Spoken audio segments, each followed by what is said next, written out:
जहाँ पर दीपिका चिराग को आवाज़ लगाएगी तो चिराग चौंक जाएगा। वहीं दीपिका कह रही होगी कि प्लीज़ हेल्प मी डॉक्टर साहब। तो फिर आकर चिराग दरवाज़ा खोलने की कोशिश करेगा, लेकिन दरवाज़ा नहीं खुलेगा तो वह तोड़ देगा।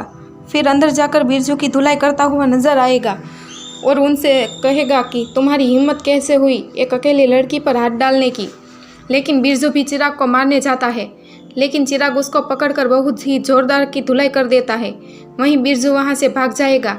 तभी वो खुद से कह रहा होगा कि मैं दीपिका तुझे छोड़ूंगा नहीं और उस डॉक्टर को भी नहीं। पहली बार किसी ने मुझ पर हाथ उठाया है तो इसका बदला तो मैं लेकर ही रहूँगा। तो घर पर चिराग दीपिका को संभालता है और कहता है कि तुम ठीक तो हो ना।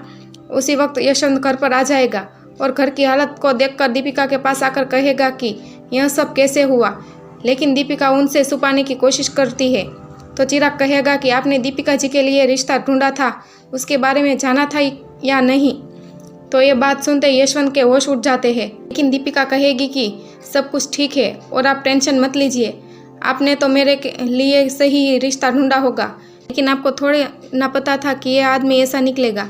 तो यशवंत कहेगा कि मैं उसके गांव पर और आसपास के घर वाले और दुकान वालों से भी पूछा था, लेकिन सबने बोला था कि वो तो बहुत ही नेक इंसान है, लेकिन मुझसे इतनी बड़ी गलती कैसे हो गई। वो कहकर रोने लग जाता है। तभी चिराग और दीपिका दोनों इसे शांत कराते हैं कि आप टेंशन मत लीजिए। वहीं चिराग यशवंत को कह रहा होगा कि अगर मेरी बात मानो तो आप इस रिश्ते के लिए मना कर दीजिए, इससे आगे तो मैं कुछ भी नहीं कह सकता हूँ। तभी यशवंत कहेगा कि दीपिका मेरी जमा पूंजी है और मैं जमा पूंजी को ऐसे वैसे हाथ में नहीं दे सकता।